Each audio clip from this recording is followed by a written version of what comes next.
Hello student, welcome to our YouTube channel new beginning.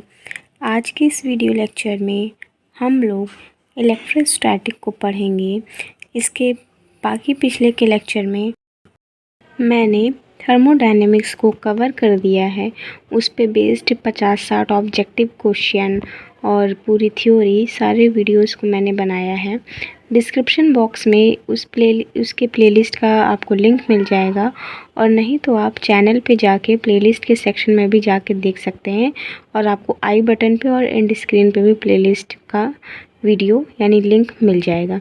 तो उम्मीद करती हूँ आपने वो सारे वीडियो लेक्चर को देखा होगा और अपने थर्मोडायनेमिक्स के कॉन्सेप्ट को क्लियर कर लिया होगा। ठीक है, आज का वीडियो हमारा इलेक्ट्रोस्टैटिक का होगा, तो इसकी सीरीज़ को स्टार्ट करने जा रहे हैं। जल्द से जल्द इसे भी कवर करके ख़त्म करेंगे हम लोग, साथ ही ऑब्जेक्टिव क्वेश्चन को भी सॉल्व करेंगे।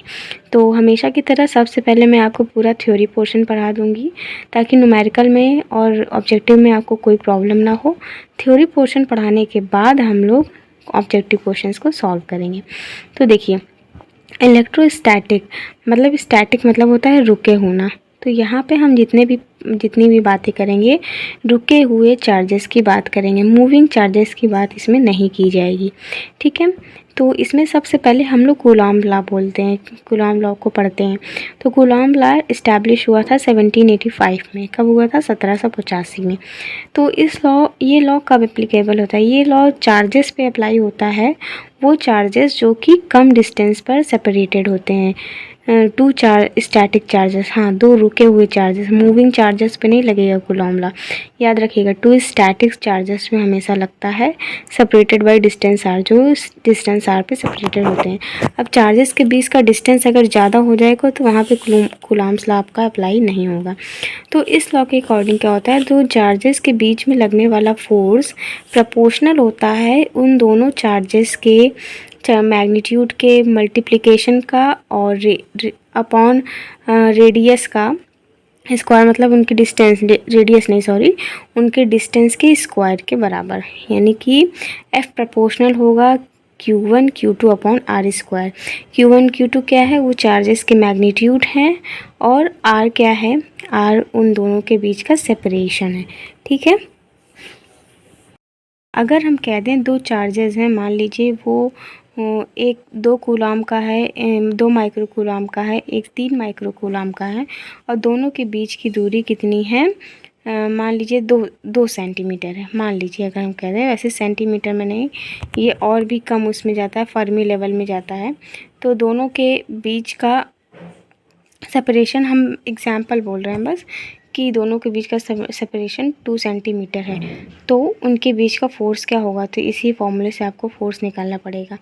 तो ये प्रोपोर्शनलिटी कांस्टेंट प्रोपोर्शनलिटी का साइन जब हटता है तो क्या होता है? एक कांस्टेंट इंट्रोड्यूस होता है, तो वो कांस्टेंट होता है के होता है। ठीक है, जहाँ पे के की वैल्यू क्या होती है? 1/4 पाई एप्सिलॉन नॉट। के की वैल्यू क्या होती है? के की वैल्यू होती है 1/4 पाई एप्सिलॉन नॉट। ये एप्सिलॉन नॉट क्या है? ये एप्सिलॉन नॉट है परमिटिविटी ऑफ फ्री स्पेस। सबसे पहले ये 1/4 पाई एप्सिलॉन नॉट की हम लोग वैल्यू देख लेते हैं। तो देखिए, एप्सिलॉन नॉट की वैल्यू होती है 8.85 × 10⁻⁻12। ठीक है, 8.85 × 10⁻⁻12 ये होता है परमिटिविटी ऑफ फ्री स्पेस। ठीक है, अगर एप्सिलॉन नॉट की वैल्यू, पाई की वैल्यू और 4 रख के सॉल्व किया जाए तो इसकी वैल्यू आती है 1/4 पाई एप्सिलॉन नॉट की वैल्यू आती है 9 × 10⁻9। क्या आती है? 9 × 10⁻9, और newton metre square coulomb square. ठीक है, तो हमारा पूरा फॉर्मूला क्या बन जाता है? F = 1/4 pi epsilon nought Q1 Q2 upon are square. ये परमिटिविटी ऑफ द मीडियम है। अगर मान लीजिए फ्री स्पेस नहीं, उसकी जगह मीडियम है, तो मीडियम की परमिटिविटी आपको दी जाएगी, तो वहाँ एप्सिलॉन नॉट की जगह एप्सिलॉन का यूज़ करेंगे।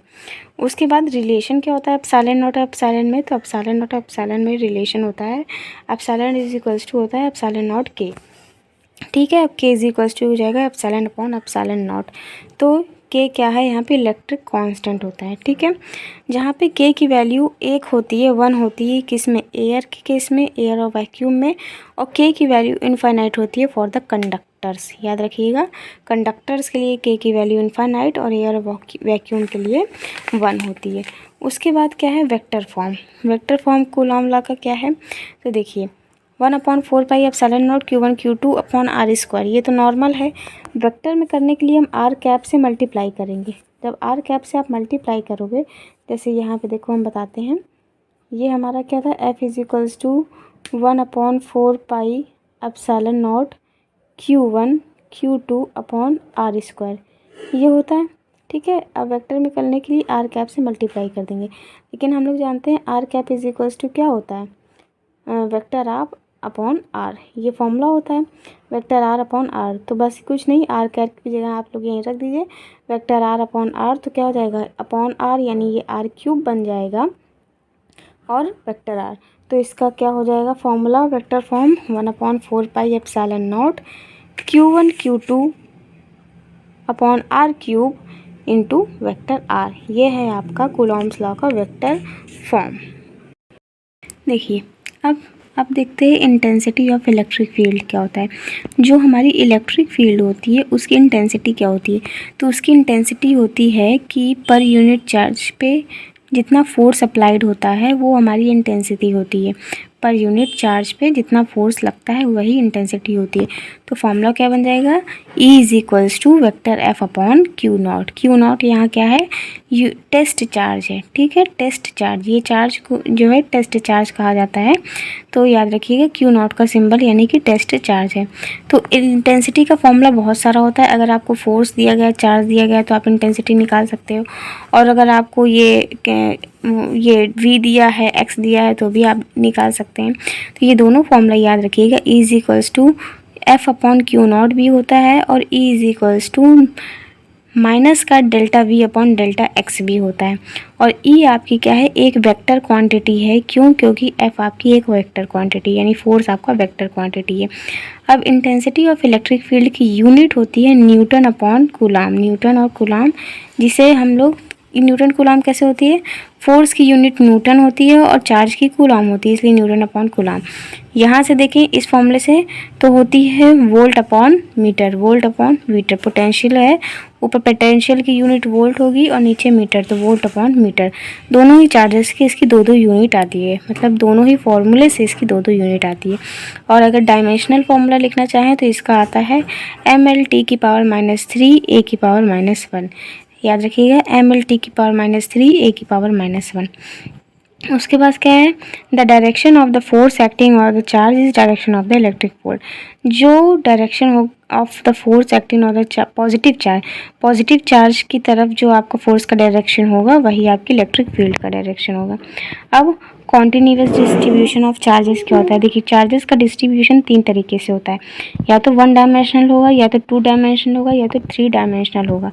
अगर 1 डायमेंशनल होगा तो उसे कहेंगे लीनियर चार्ज डिस्ट्रीब्यूशन, 2 डायमेंशनल होगा तो उसे कहेंगे सरफेस चार्ज डिस्ट्रीब्यूशन, और 3 डायमेंशनल होगा तो उसे बोलेंगे वॉल्यूम चार्ज डिस्ट्रीब्यूशन। तो देखिए अब समझते हैं कि फोर्स क्या होगा, ये पॉइंट चार्ज और डिस्ट्रीब्यूशन ऑफ चार्जेस के बीच में। ठीक है, force between point charge and distribution of charge. ये जो हमने 3 तरीके के डिस्ट्रीब्यूशन पढ़े, जब देखिए चार्ज हमारा लीनियरली यानी 1 डायमेंशनल में होगा तो उससे लीनियर डिस्ट्रीब्यूशन कहेंगे, 2 डायमेंशनल होगा तो सरफेस कहेंगे, 3 डायमेंशनल होगा तो वॉल्यूम कहेंगे। तो लीनियर के लिए हम लोग लैम्डा से यूज़ करते हैं, 2D के लिए यानी कि सरफेस के लिए सिग्मा से, एंड वॉल्यूम के लिए रो से या जे से करते हैं। लीनियर के लिए फॉर्मूला होता है dq अपॉन dl, सरफेस के लिए यानी एरिया ले लेते हैं तो dq अपॉन dA, और वॉल्यूम के लिए वॉल्यूम ले सकते हैं यानी dq अपॉन dV। तो जो हमारा 1 डायमेंशनल होगा, 1 डायमेंशनल के लिए हम लोग dl लेते हैं तो उसका फॉर्मूला क्या हो जाएगा, q1 ये q2 dq, इसको रिप्लेस करके हम लोग dq को क्या लिखेंगे, लैम्डा। ये पूरा आपका सेटअप, ये फॉर्मूला आप लोग याद रखिएगा। df इज इक्वल्स टू था 1/4πε0 q naught dq upon r minus r dash का cube into r minus r dash. ये वेक्टर फॉर्म ऊपर वेक्टर लगा हुआ है तो उसका फॉर्मूला इस तरीके से लिखा जाएगा। उसी तरीके से यहाँ पे सरफेस चार्ज डिस्ट्रीब्यूशन के लिए ये फॉर्मूला है एंड वॉल्यूम चार्ज डिस्ट्रीब्यूशन के लिए ये फॉर्मूला है। आप लोग ये फॉर्मूले का स्क्रीनशॉट ले लीजिए, लिख लीजिएगा, याद कर लीजिएगा। इस पे क्वेश्चन मतलब डायरेक्ट फॉर्मूला ही पूछ लिया जाता है ऑब्जेक्टिव क्वेश्चन में। ठीक है, तो नेक्स्ट टॉपिक हमारा क्या है, intensity of electric field due two point charges. Point charge के कारण इलेक्ट्रिक फील्ड की इंटेंसिटी कितनी होती है, तो होती है 1/4πε0 Q/r²। क्या था, Q1 Q2/r², तो पॉइंट चार्ज की वजह से Q/r² होता है। और 1/4 वेक्टर फॉर्म में क्या होता है, आर को कैप से इसको मल्टीप्लाई कर देते हैं। इसे भी अगर वेक्टर में लिखना चाहें तो वेक्टर r/r³ हो जाएगा।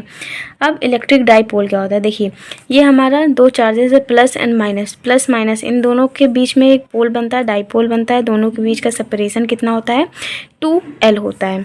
कितना होता है, 2l होता है। अब देखिए इस डाइपोल का डायरेक्शन क्या होता है, तो नेगेटिव से पॉजिटिव की तरफ होता है।